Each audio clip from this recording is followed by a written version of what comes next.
अस्सलाम वालेकुम दोस्तों, उम्मीद है आप सब अच्छे होंगे, अपनी प्रिपरेशन बहुत अच्छे तरीके से कर रहे होंगे। तो आज की वीडियो में हम एनसीईआरटी की जो बुक है जान पहचान 7th और 8th क्लास की उर्दू की, उसमें जो जो चैप्टर्स आपके हरियाणा के एग्ज़ाम में टीजीटी में जो शामिल है, हम उन सारे इंपॉर्टेंट क्वेश्चंस को एक बार रिवीजन के तौर पर देखने वाले हैं।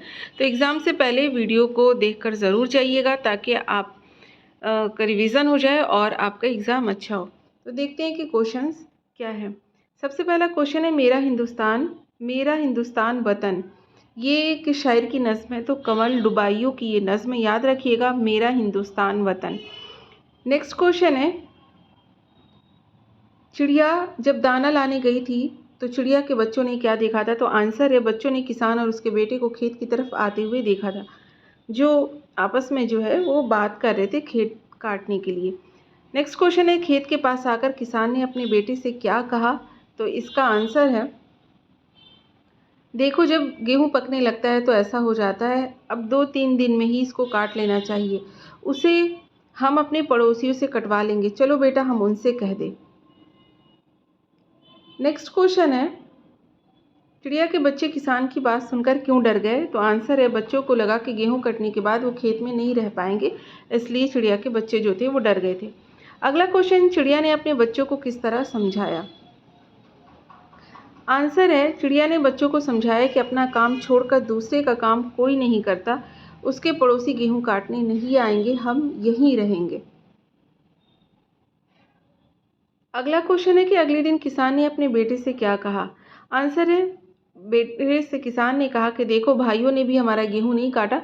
उसने पड़ोसियों से कहा, उन्होंने नहीं काटा, फिर अपने भाइयों से कहा, भाइयों ने भी नहीं काटा। तो उसके बाद से किसान जो है उसने और उसके बेटे ने मिलकर खुद अपना गेहूं काटा था। तो अपना काम हमें खुद ही करना पड़ेगा वरना गेहूं खराब हो जाएगा, चलो हम खुद ही काटेंगे। अगला जो क्वेश्चन है, कुनीन की गोलियां किस काम आती हैं? ये एग्जाम में पूछा हुआ क्वेश्चन है इस चैप्टर से। तो आंसर है, मलेरिया जैसी खतरनाक बीमारी की दवा जो है वो कुनीन की गोलियां काम आती है मलेरिया की बीमारी में। अगला क्वेश्चन है, कुनीन की गोलियां किस चीज़ से बनाई जाती हैं? ये भी क्वेश्चन आया हुआ है एग्जाम में। आंसर है, सिंकोना नाम के पेड़ की छाल से तैयार की जाती हैं। नेक्स्ट क्वेश्चन है, हर इंसान बराबर है, ये नज़्म किसकी लिखी हुई है, किस शायर की? आंसर है, मुज़फ़्फ़र हनफी। नेक्स्ट क्वेश्चन है, बसंत नज़्म किस शायर की? ये आंसर है, नज़ीर लुधियानवी।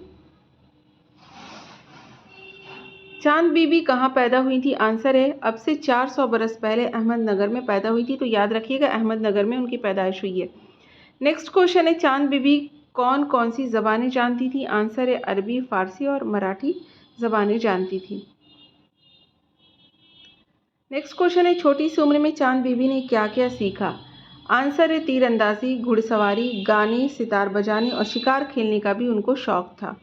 यानी बचपन में ही जो है उन्होंने इन सारी चीज़ों में महारत हासिल की थी। अगला क्वेश्चन है, बीजापुर के लोग चांद बीबी की इज्जत क्यों करते थे? तो आंसर है, लोगों के दुख दर्द में वो शरीक होती थी, उनके काम आती थी, उनसे कन्नड़ ज़बान में बातें करती थी, यानी जो उनकी ज़बान होती थी उसी में उनसे बातें करती थी, और जो ज़बान होती है आम पब्लिक की, उनसे उसी में बातें करो तो ज़्यादा अच्छे तरीके से बातें समझ में आती हैं।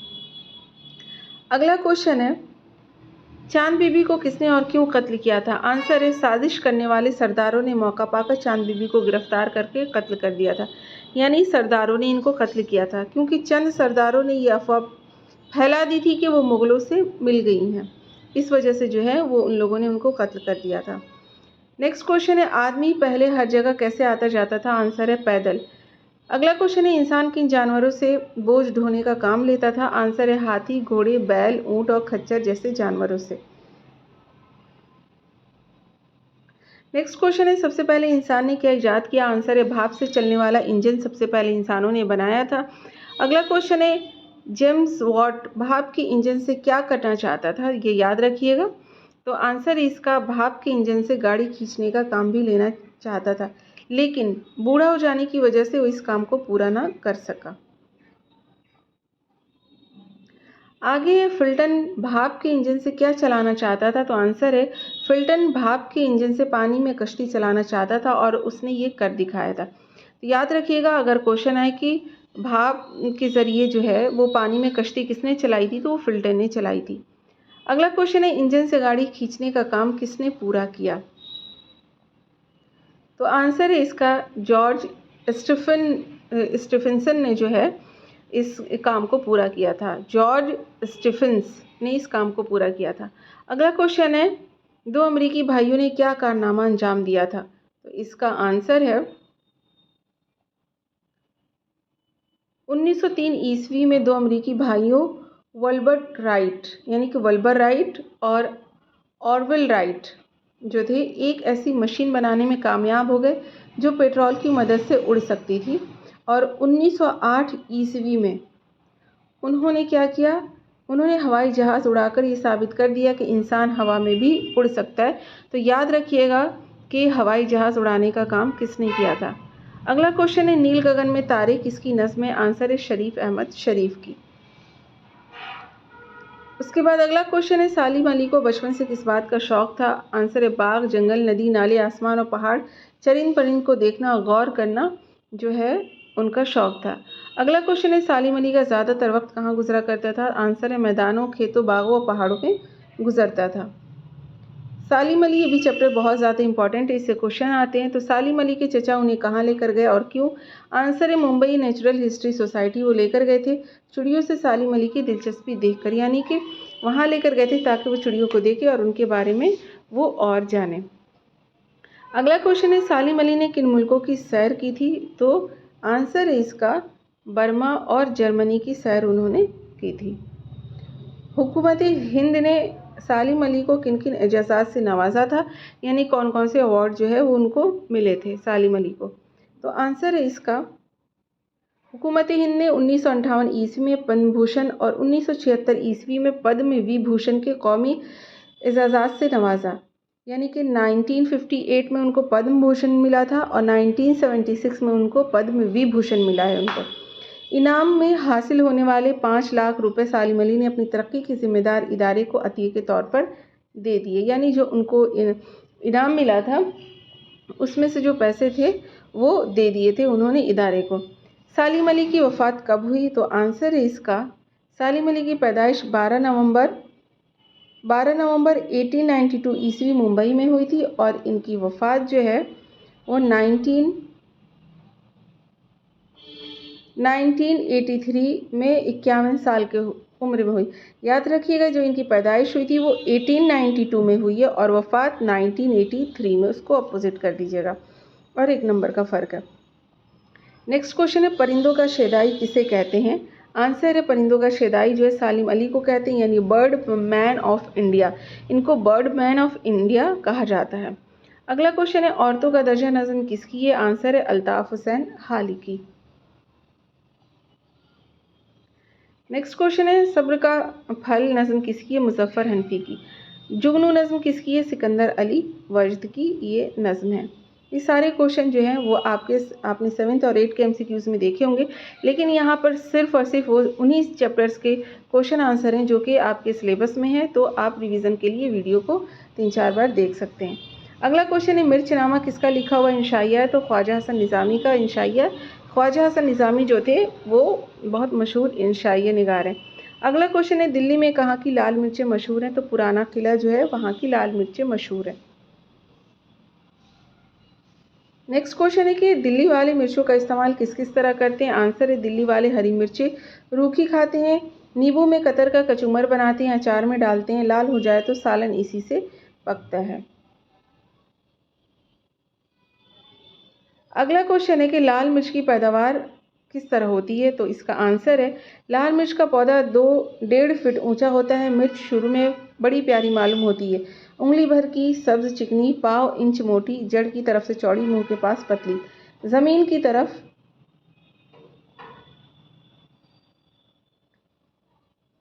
तरफ आंखें झुकाए रखती है, चंद रोज़ में बढ़ते बढ़ते 2 इंच 2.5 इंच लंबी हो जाती है। नेक्स्ट क्वेश्चन है कि मिर्च की वो क्या खुसूसियत है जो सूखने के बाद भी बाकी रहती है? तो आंसर है उसकी सुर्खी सूखने के बाद भी बाकी रहती है, यानी कि जो लाल मिर्च हो जाती है पककर, वो जब सूख जाती है तब भी वो लाल ही रहती है। अगला क्वेश्चन है, लाल मिर्च के क्या नुकसानात हैं? आंसर है लाल मिर्च मैदा, जिगर, मसाना, दिलो दिमाग को बेहद मुज़िर है, यानी कि बहुत ज़्यादा नुकसान पहुँचाती है। उसका नुकसान बहुत आहिस्ता आहिस्ता होता है और मालूम नहीं होता, यानी एकदम से उसका नुकसान पता नहीं चलता है, धीरे धीरे पता चलता है। अगला क्वेश्चन है, मिर्च को फितनी क्यों कहा गया है? तो इसका आंसर है फितनी फितना का मुअन्नस है और इसका मतलब है झगड़ालू, तीखी। मिर्च तीखी होती है और इससे नुकसानात भी हैं, इसलिए जो है फ़ायदे के साथ साथ इसके नुकसानात भी हैं, तो इसलिए इसको फितनी कहा गया है। अगला क्वेश्चन है, एक लड़की का गीत किसका लिखा हुआ है? यानी ये गीत किसका लिखा हुआ है? तो अख्तर शिरानी का लिखा हुआ है। अगला क्वेश्चन है, सैयद मुश्ताक अली की पैदाइश और वफ़ात कब हुई? इस चैप्टर से भी क्वेश्चंस बने हुए हैं पहले। आंसर है, पैदाइश 1914 ईस्वी इंदौर में हुई थी और वफ़ात 2006 ईस्वी में हुई है। अगला क्वेश्चन है कि सैयद मुश्ताक अली ने कब खेलना शुरू किया था? ये भी क्वेश्चन जो एग्ज़ाम में पूछा गया है, यानी किस उम्र में उन्होंने खेलना शुरू किया था? आंसर है 15 साल की उम्र में और हैदराबाद के क्रिकेट टूर्नामेंट में एक हैट्रिक ली और 65 रन बनाए, यानी 65 रन बनाए थे उन्होंने पहली बार। अगला क्वेश्चन है, मुश्ताक अली किस टीम की जानिब से क्रिकेट खेलते थे? तो आंसर है इंदौर की होलकर टीम की जानिब से जो है ये रणजी ट्रॉफी मैचों में इन्होंने हिस्सा लेने लगे थे। इंदौर की होलकर टीम की जानिब से ये खेलते थे। अगला क्वेश्चन है, होलकर टीम के कप्तान कौन थे उस वक्त? तो कर्नल CK नायडू जो थे वो होलकर टीम के कप्तान थे। मुश्ताक अली ने फर्स्ट क्लास मैचों में कितने रन बनाए? आंसर है 12,660 रन बनाए थे, इनमें 30 सेंचुरियां शामिल है। दूसरी जंग अजीम की वजह से वो सिर्फ 11 टेस्ट खेल सके, जिनमें उन्होंने 612 रन बनाए। अगला क्वेश्चन है, मुश्ताक अली को कौन कौन से अवार्ड मिले थे? तो आंसर है 1964 ईस्वी यानी 1964 ईस्वी में उनको पद्मश्री, मलबूरन क्रिकेट क्लब ने उन्हें हयाती रुकन बनाया था, यानी कि उनको पद्मश्री मिला था 1964 में। इसके अलावा मलबूरन क्रिकेट क्लब ने उन्हें हयाती रुकन बनाया। उन्हें विजडन अवार्ड और CK नायडू अवार्ड भी दिया गया था। याद रखिएगा कौन कौन से अवार्ड जो हैं ये इनको मिले हैं। अगला क्वेश्चन है, गेंट कहाँ पाई जाती है? तो आंसर है गेंट जो है ये एक परिंदा है और ये इंग्लैंड, आयरलैंड और स्कॉटलैंड और कभी कभी फ्लोरिडा की साहिलों पर भी नज़र आती है। अगला क्वेश्चन है, गेंट साल में कितनी बार अंडे देती है? तो एक बार अंडे देती है और किसी मखसूस जगह पर ही अंडे देती है, यानी कि किसी एक ख़ास जगह पर ही अंडे देती है। यहाँ वो फरवरी के आखिर से लेकर अक्टूबर तक रहती है, यानी जहाँ वो अंडे देती है वहाँ फरवरी से लेकर अक्टूबर तक रहती है। अगला क्वेश्चन है, गेंट अपना घोंसला कहाँ बनाती है? तो आंसर है इसका चट्टानों के उभरे हुए हिस्से पर घोंसला बनाने के लिए वो समुद्री घास का इस्तेमाल करती है, यानी चट्टानों के उभरे हुए हिस्से पर वो घोंसला बनाती है और उसके लिए वो समुद्री घास का इस्तेमाल करती है। अगला क्वेश्चन है, अंग्रेज हिंदुस्तान में किस कंपनी के ताजिर बनकर आए थे? आंसर ईस्ट इंडिया कंपनी, ये याद रखिएगा। अगला क्वेश्चन है, सुभाष चंद्र बोस की फौज का नाम क्या था? आज़ाद हिंद फौज जो है सुभाष चंद्र बोस की फौज का नाम था। अगला क्वेश्चन है, बहादुर शाह जफर की वफात कब हुई? आंसर है 9 नवंबर 1862 यानी 1862 ईस्वी में हुई थी और रंगून में ही इनको दफन किया गया था, वहीं पर हुई थी। अगला क्वेश्चन है, अब्र बहार किसकी नज़्म है? आंसर है तुलोकचंद महरूम। अगला क्वेश्चन है, अबू अली सीना किस शहर में पैदा हुए? आंसर है बुखारा के करीब एक कस्बे में पैदा हुए थे। बुखारा ऑप्शन में आएगा तो आप बुखारा भी टिक कर सकते हैं। अगला क्वेश्चन, इब्न सीना ने किन किन उलूम में महारत हासिल की? आंसर है इब्न सीना को इल्म तिब और तहकीक में दिलचस्पी थी। तहकीक यानी वो रिसर्च किया करते थे। उन्होंने इल्म तिब में बड़ी महारत हासिल की, यानी कि डॉक्टरी में। इल्म तिब कहते हैं डॉक्टरी को। अगला क्वेश्चन, इब्न सीना की मुलाकात किन उलमाओं से हुई थी? आंसर अल-बैरूनी, अबू नस्र इराक़ी, अबू सईद जैसे उलमा और सूफिया से वो मिले थे। इब्न सीना की मशहूर किताब का क्या नाम है? तो आंसर है इल्म तिब पर उनकी मशहूर किताब है अल-क़ानून। याद रखिएगा ये इब्न सीना की किताब है, इल्म तिब यानी डॉक्टरी पर है, अल-क़ानून। उन्होंने साइंस पर भी बहुत सी किताबें लिखी। रियाजी और फल्कियात में भी दिलचस्पी थी। रियाजी यानी कि मैथ्स और फल्कियात यानी कि आसमानी जो रिसर्च किया करते थे, तारे वगैरह देखना, ये सब कुछ। हमदान में रसदगाहें तामीर करवाई थी। हमदान जगह है, वहाँ पर उन्होंने रसदगाहें तामीर करवाई थी। तबीयात पर उनकी गहरी नज़र थी, इस पर भी उन्होंने किताबें लिखी थी। तो ये 7th और 8th क्लास की जो बुक है जान पहचान, उसमें जो जो चैप्टर्स आपके शामिल है या नज़में हैं, उन सारे चैप्टर्स और नज़मों से यहाँ पे इम्पॉर्टेंट क्वेश्चन जो हैं वो आपके दिए गए हैं। तो एग्ज़ाम देने से पहले ज़रूर वीडियो को 3-4 बार देखिए, ताकि अगर आपने थियरी भी नहीं पढ़ी है तो आपके क्वेश्चंस अच्छे तरीके से याद हो जाएं। चलिए मिलते हैं इंशाल्लाह नेक्स्ट वीडियो में और नए एग्ज़ाम की तैयारी के साथ। और जो भी लोग BPSC TR 4 की एग्ज़ाम की तैयारी कर रहे हैं वो यहाँ पर एजुकेशन फॉर ऑल चैनल पर जो है वो अच्छा कंटेंट देख सकते हैं। पहले थियरी और उसके बाद MCQs क्वेश्चंस के साथ अच्छी तैयारी कर सकते हैं। तो वीडियो अच्छी लगी हो तो लाइक शेयर सब्सक्राइब करना नहीं भूलिएगा। अपने दोस्तों को शेयर कीजिए ताकि सबका एग्ज़ाम अच्छा हो पाए। ऑल द बेस्ट आप सबके एग्ज़ाम के लिए। अच्छे से एग्ज़ाम देकर आइए, इंशाल्लाह आपका एग्ज़ाम अच्छा होगा। अल्लाह हाफिज़।